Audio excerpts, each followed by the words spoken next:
Donc pour le paiement au comptant, donc on vous a mis un petit exemple, et donc justement ce que l'on va regarder, c'est donc d'abord chez le client ce qui se passe, et ensuite donc chez le fournisseur. Donc là pour l'exemple, ce qu'on a pris, c'est simplement en fait un paiement, un pourboire de 10 €. Donc chez le client, ce qui se passe, c'est qu'on va venir débiter un compte de charge.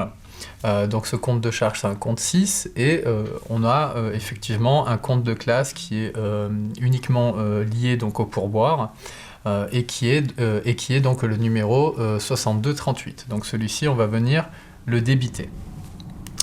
Et ensuite, on va venir donc créditer notre compte de caisse, tout simplement parce que on a une baisse de notre trésorerie. Donc quand on a une baisse de trésorerie, on crédite notre compte.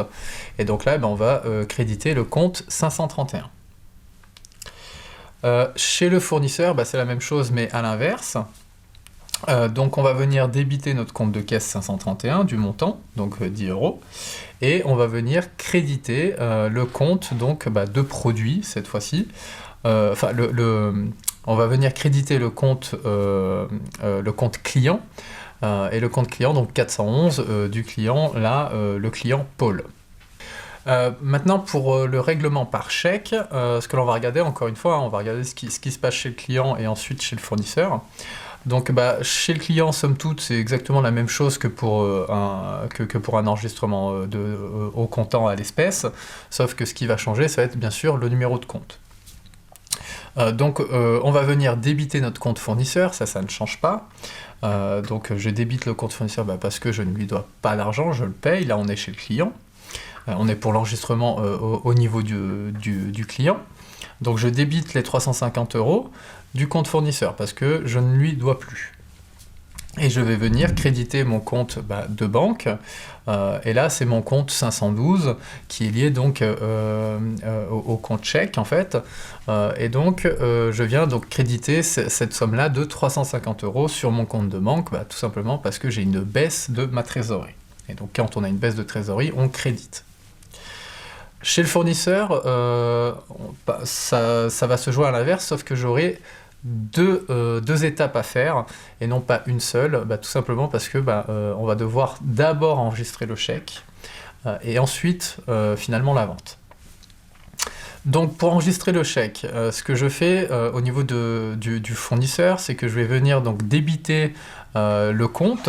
Donc là, c'est compte de chèque à encaisser, donc c'est le compte 5112, donc là c'est 640 €, et je vais venir tout simplement créditer mon compte client parce qu'il ne me doit plus cet argent-là, il m'a réglé, donc je viens solder son compte du montant donc de 340 €. Dans un deuxième temps, ce que je vais faire, c'est que je vais enregistrer du coup maintenant cette transaction au niveau donc de ma trésorerie. Donc ce que je vais faire, c'est que je vais débiter mon compte de banque, parce que j'ai une augmentation de ma trésorerie, vu que j'encaisse un chèque.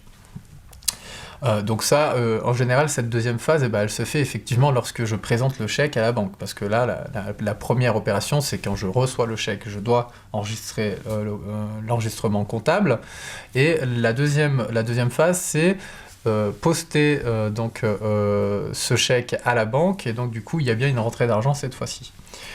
Donc je vais venir débiter mon compte de banque, parce que je remets le chèque en banque, et je vais venir créditer mon compte donc de chèque à encaisser que j'avais débité auparavant. Donc pour solder le compte de chèque à encaisser, qui était en fait un compte en attente, si vous voulez, un compte en transition, donc celui-ci, je viens le créditer parce que je l'ai débité auparavant. Et par contre, j'ai bien débité mon compte de banque, donc ça veut bien dire que j'ai remis mon chèque en banque. Maintenant, au niveau donc du prélèvement ou du virement, là, en fait, on va être à peu près sur le même mécanisme que le comptant. Donc, il n'y aura pas d'option intermédiaire de chèque à encaisser, parce que là, on est sur un virement, donc on est sur un paiement en direct. Donc, pour le client, eh ben, il va venir débiter son compte fournisseur, parce qu'il ne lui doit plus d'argent, donc il vient solder son compte, et il vient créditer son compte de banque, parce qu'il a de l'argent qui sort de son compte de trésorerie, et donc du coup, quand on sort de l'argent de trésorerie, on crédite. Donc je vais créditer mon compte 512. Maintenant, chez le fournisseur, eh bien, ça va être exactement la même chose, mais à l'inverse, hein, donc c'est-à-dire que je vais venir créditer mon compte client, puisqu'il me doit plus d'argent, et je vais venir débiter mon compte de banque, parce que je reçois donc le virement sur mon compte de trésorerie. Alors, au niveau des cartes bancaires, eh bien, le mécanisme, en fait, il va rappeler celui du mécanisme des chèques, c'est-à-dire qu'il y aura deux phases. Pour les chèques, c'était un chèque à encaisser et ensuite l'encaissement du chèque lorsqu'il est présenté en banque. Et bien là, ça va être la même chose. Je vais avoir donc une phase intermédiaire chez le fournisseur, hein, pas chez le client, mais chez le fournisseur, j'aurai une phase intermédiaire qui est donc carte bancaire à encaisser. Donc ça, c'est la première étape. Et ensuite, je vais solder ce compte de carte bancaire à encaisser par tout simplement mon compte de banque. Donc la première étape chez le client. Donc chez le client, je débite mon compte de charge. Donc là, c'était 800 €, donc je débite de 800 € mon compte de charge. Et en l'occurrence, il faisait référence donc à des voyages et des déplacements. Donc le numéro du compte, il est bien précis encore une fois. Et en l'occurrence ici, c'est le 6251. Je viens créditer donc mon compte de banque parce que j'ai une sortie d'argent. Donc là, je crédite mon compte de banque. Et maintenant, donc chez le fournisseur, ce que je vais faire, c'est que dans un premier temps, je vais venir donc débiter mon compte donc de carte bancaire à encaisser, qui est un compte de banque. Donc je le débite tout simplement parce que c'est de l'argent qui est censé rentrer, mais c'est en attente pour l'instant. Mais il n'empêche que le mécanisme, c'est que c'est de l'argent qui va venir en surplus, donc j'ai une augmentation, et donc je débite ce compte-là. C'est le compte 5115. Je viens créditer, bien évidemment, mon compte de client, qui était débiteur auparavant. Donc là, ça le solde, et donc c'est 800 €. Je viens solder donc le compte de mon client de 800 € pour qu'il n'ait plus de dette envers moi. Et ensuite, donc c'est dans un deuxième temps que finalement, je vais devoir enregistrer, donc passer de carte bancaire à encaisser à mon compte de banque classique. Donc là, ce que je vais faire, c'est que je vais venir donc débiter mon compte de banque, parce que j'ai une rentrée d'argent.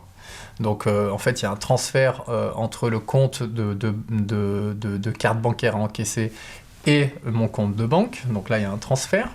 Donc je viens débiter mon compte de banque de 794 et non pas 800, parce que j'ai des frais qui sont liés. Donc j'ai des frais bancaires, des frais financiers. Donc de 5 € service bancaire, donc ça c'est un compte de charge, c'est le 627. Et j'ai ma TVA qui est donc appliquée dessus, et qui est donc là de 1 €. Et donc je viens finalement créditer mon compte de carte bancaire à encaisser pour l'annuler, et donc je le crédite du montant de 800 €.